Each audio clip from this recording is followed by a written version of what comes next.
Hello, my dearest parents. I am Aman. I would like to most welcome all of you on Education Side YouTube channel. दोस्तों, जैसा कि हमने पिछली video में कुछ topic को कवर किए थे, आज हम लोग आवेश की विधियों के बारे में पढ़ेंगे, जिसमें चालन द्वारा आवेशन, प्रेरण द्वारा आवेशन और घर्षण द्वारा आवेशन के बारे में पढ़ेंगे। इसके बाद हम लोग कूलाम के नियम, जो कि मोस्ट इम्पॉर्टेंट है 12th बोर्ड की एग्जाम के लिए, उसे पढ़ेंगे। उसके बाद हम लोग निर्वात की विद्युतशीलता, माध्यम की विद्युतशीलता और डाइलेक्ट्रिक कांस्टेंट के बारे में पढ़ेंगे।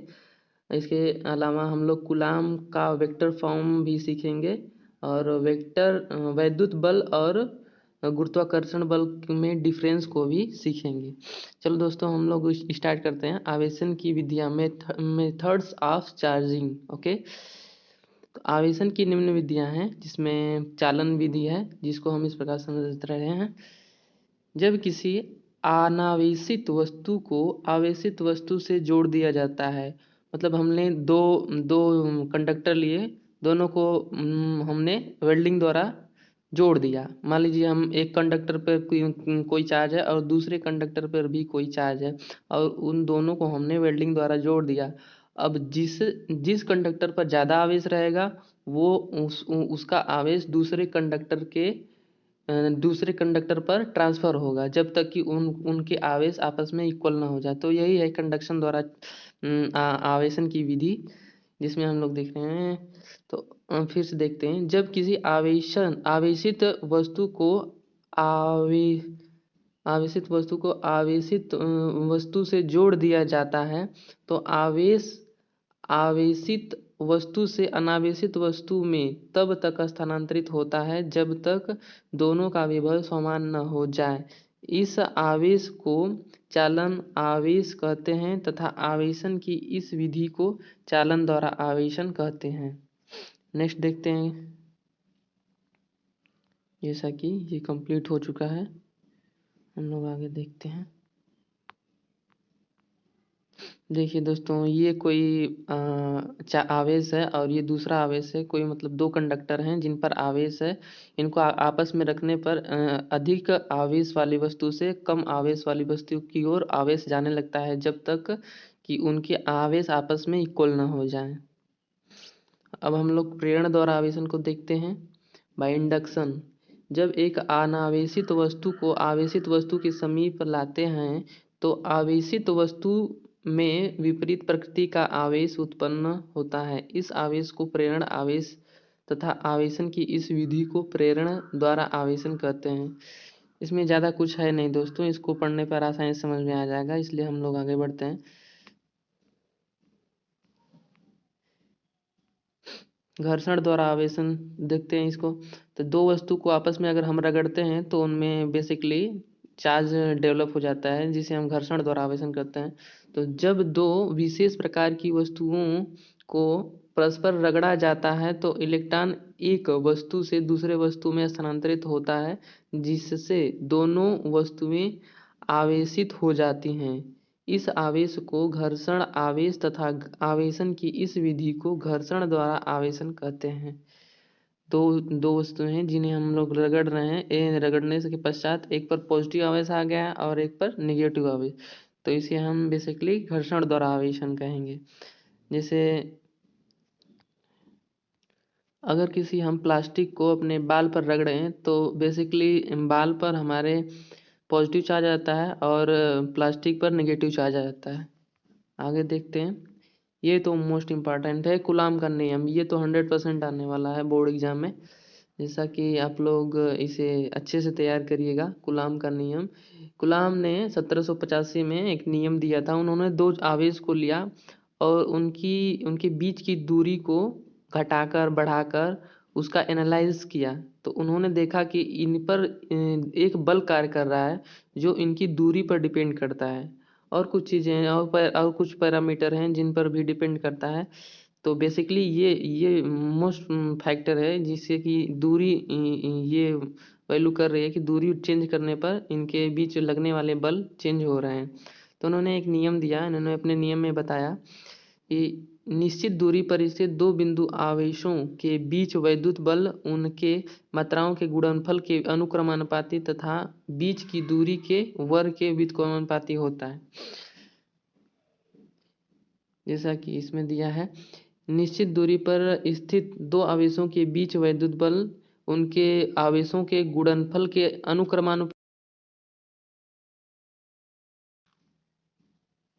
अनुक्रमानुपाती होता है तथा उनकी बीच की दूरी के इन्वर्सली प्रोपोर्शनल होता है और वो त्रिज्या के स्क्वायर के इन्वर्सली प्रोपोर्शनल होता है। तो अगर इन दोनों इक्वेशन को हम लोग मिलाएं तो एक नया इक्वेशन बनता है जो F is directly proportional to Q1 Q2 upon R square हो जाता है। तो यहाँ हम लोग इसको बैलेंस करने के लिए एक कांस्टेंट का यूज करते हैं जिसे K से डिनोट करते हैं। इसे स्थिर वैद्युत बल नियतांक कहते हैं। K की वैल्यू होती है 1/4 पाई एप्सिलॉन नॉट K होता है।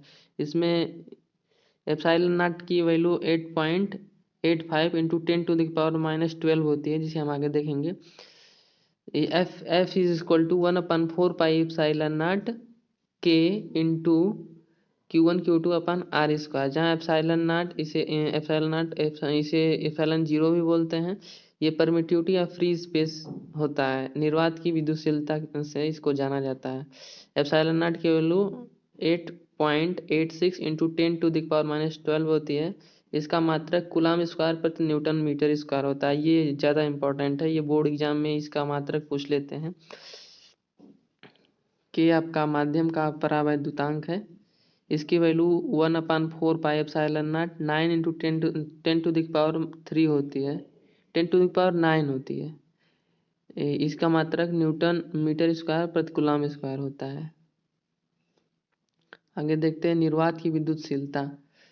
वह भौतिक राशि जो निर्वात में दो आवेशों के बीच विद्युत बल का निर्माण करती है उसे निर्वात की विद्युतशीलता कहते हैं। इसकी वैल्यू हमने आगे देख चुके हैं। 8 × 86 × 10⁻⁻12 होती है। इसका मात्रक कूलम स्क्वायर प्रति न्यूटन मीटर स्क्वायर है। माध्यम की विद्युतशीलता के बारे में देखते हैं। वह भौतिक राशि जो माध्यम में दो आवेशों के बीच वैद्युत बल का निर्धारण करती है उसे माध्यम की विद्युतशीलता कहते हैं। इसे EM से, जिसे एप्सिलॉन M से डिनोट किया जाता है, जिसे माध्यम की विद्युतशीलता कहते हैं। EM = K into epsilon not होता है। माध्यम का परिवैद्युतांक के बारे में देखते हैं। Dielectric constant of medium. माध्यम की विद्युतशीलता और निर्वात की विद्युतशीलता के अनुपात को हम क्या कहते हैं? माध्यम का परावैद्युतांक। Epsilon M = epsilon naught into K, जहाँ K = epsilon M upon epsilon naught, जिसे हम इस प्रकार बता सकते हैं कि माध्यम की विद्युतशीलता बटे निर्वात की विद्युतशीलता के अनुपात को हम क्या कहते हैं? Dielectric constant. K = epsilon M upon epsilon not होता है, जिसे हम सापेक्ष विद्युतशीलता एप्सिलॉन R से भी डिनोट करते हैं। ये इसकी वैल्यू है। डाइलेक्ट्रिक कांस्टेंट K की वैल्यू 1 होती है। फ्री स्पेस के लिए, एयर के लिए 1.006 होती है, ग्लास के लिए 3 होती है, माइका के लिए 6, वाटर के लिए 1.3 और मेटल के लिए इनफाइनाइट मान ली जाती है। आगे देखते हैं। दो आवेशों के वैद्युत बल के बीच में परावैद्युतांक की परिभाषा को देखते हैं।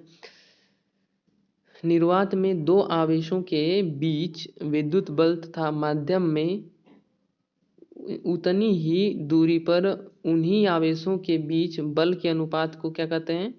माध्यम का परावैद्युतांक कहते हैं। जहाँ Q1 Q2 दो आवेश हैं, इनके बीच की दूरी R है और हम बल की गणना करें तो ये बल हो जाता है 1/4 pi epsilon not Q1 Q2 upon R square.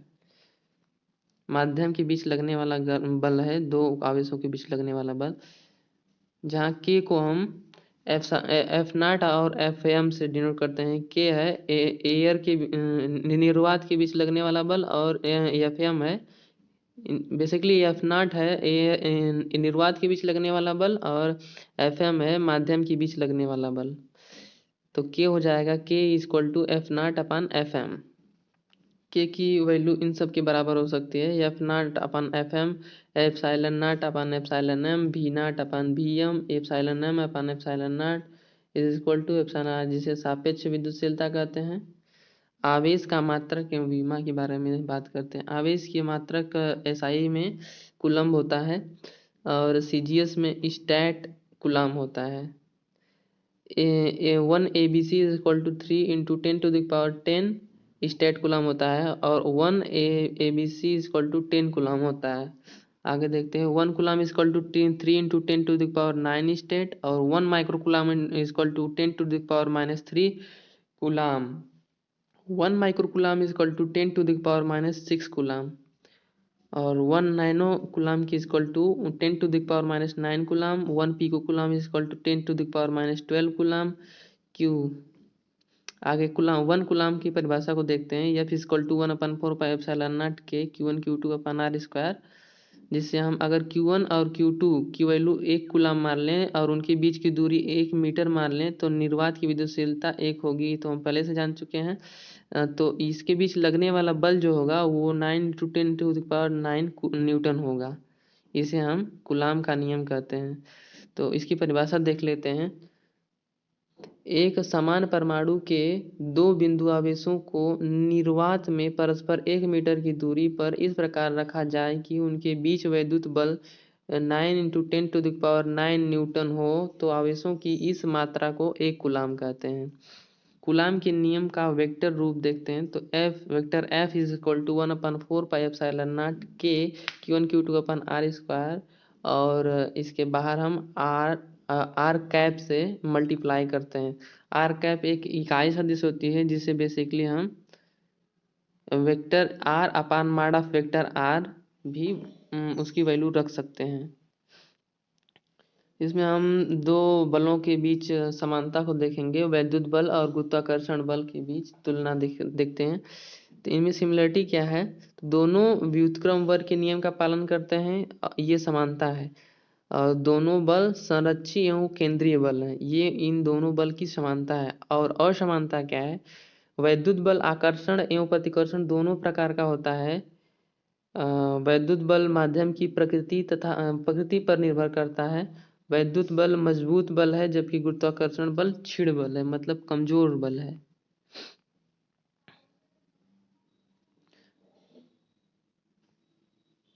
Hello, तो दोस्तों हमने इस प्रकार फास्ट रिवीजन किया और इस प्रकार आप वीडियो को अच्छे से सुनकर समझ सकते हैं और इसे पॉज कर अपना नोट्स भी तैयार कर सकते हैं। तो आज इतना ही रहने देते हैं दोस्तों। तब तक के लिए नमस्कार। आप लोग हमारा सहयोग इसी प्रकार देते रहें और सब्सक्राइब करना ना भूलें। ये आप लोगों से हमारा विनम्र निवेदन रहेगा कि आप लोग सब्सक्राइब करना भूल जाते हैं, कृपया सब्सक्राइब कर लिया करिए। Thank you.